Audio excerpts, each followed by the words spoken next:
स्वतःला कट्टर हिंदू म्हणालेत, रोज वजड्या खायलेत, बैलाच्या बिर्याण्या खायलेत आणि म्हणालेत आम्ही कट्टर हिंदू आहेत। अरे स्वतःला कट्टर हिंदू म्हणालेत, रोज वजड्या खायलेत, बैलाच्या बिर्याण्या खायलेत आणि म्हणालेत आम्ही कट्टर हिंदू आहेत। अरे असे हिंदू कसे काय झाले तुम्ही?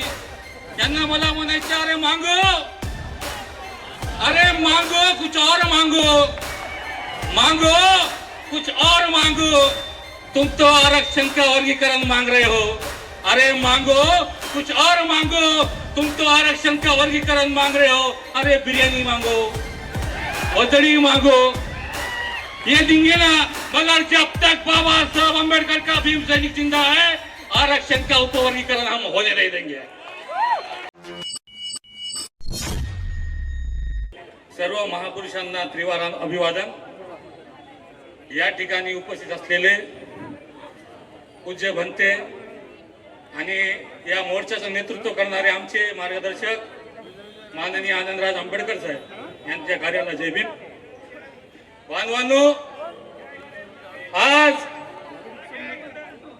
आम्ही ज्यांना लहान भाऊ म्हणून खाण्यावर बसलो, ज्या मातंग समाजाच्या सुखदुःख आमच्या बद्दल बोलले असते तर आम्ही ऐकलं असतं, आमच्या बापाबद्दल बोलले असते तर आम्ही ऐकलं असतं, पण आमच्या आणि साले हो तुमच्या बी जीवनाचा ज्याने उद्धार केला त्या बाबासाहेबांबद्दल बोलल्या तर तुम्हाला सोडणार नाही। बाबासाहेबांचा मित्र आज आमच्या बाबासाहेबांबद्दल फेसबुकवर बोलायलेत, आमच्या वंशजाबद्दल बोलायलेत।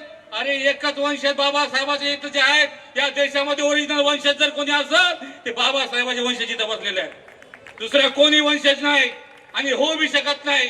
स्वतःला कट्टर हिंदू म्हणालेत, रोज वजड्या खायलेत, बैलाच्या बिर्याण्या खायलेत आणि म्हणालेत आम्ही कट्टर हिंदू आहेत। अरे असे हिंदू कसे काय झाले तुम्ही? त्यांना मला म्हणायचे अरे मांगो, अरे मांगो कुछ और मांगो, मांगो कुछ और मांगो। तुम तो आरक्षण का वर्गीकरण मांग रहे हो, अरे मांगो कुछ और मांगो। तुम तो आरक्षण का वर्गीकरण मांग रहे हो, अरे बिरयानी मांगो, वजड़ी मांगो, ये देंगे ना। मगर जब तक बाबा साहब अम्बेडकर का भीम सैनिक जिंदा है, आरक्षण का उपवर्गीकरण हम होने नहीं देंगे। आमच्या बापाने आम्हाला काय सांगितलं? शिका, संघर्ष करा, संघटित व्हा। आम्ही शिकलो म्हणून आम्ही नोकरीवर लागलो ना, तुम्ही शिकलेच नाही, तुमचं डंग चिकडा डंग चालूच आहे। अरे पहिले ते बंद करा, त्या मरी महिला तुमचा माता घासणं बंद करा, देव धर्म बंद करा। जोपर्यंत तुम्ही देव धर्म सोडणार नाही, जोपर्यंत शिक्षण घेणार नाही, तोपर्यंत तुमची प्रगती होऊ शकत नाही। त्याच्यामुळे आम्हाला सांगू नका। आता आमचे दादा म्हणले अरे हे म्हणाले तुम्ही आमचं आरक्षण खाल्लं, आमचं आरक्षण खाल्लं, आम्ही तुमचं आरक्षण खाऊ लागले तेव्हा तुम्ही गु खाऊ लागले का? मला हे कळत नाही साहेब। साहेबासमोर मी जास्त बोलत नाही, साहेब या ठिकाणी बसलेले आहेत, नाही तर मागाबद्दल बोलायबद्दल माझ्याकडे बी लय मोठा विषय आहे। परभणीमध्ये जवळजवळ हे मातंग समाजाचे लोक मंदिरात जायचे, कुत्र्यासारखं सवर्ण तुडवायचे, पायानं मारित होते, लाताने मारायचे। तेव्हा परभणीचा ठाण्या वाघ लोकनेते विजय वाघ रस्त्यावरून या मागासाठी आंदोलन केलंय आणि हे लोक आज आम्हाला बोलले साहेब आज तुम्ही मुंबईला जो मोर्चा झाला तो शांतपणे होता, पण आजकाल तुम्ही आम्ही बघायलो फेसबुकवर, व्हॉट्सअपवर, इंस्टाग्रामवर अतिशय खालच्या पातळीवर बाबासाहेबांबद्दल हे लोक बोलायले।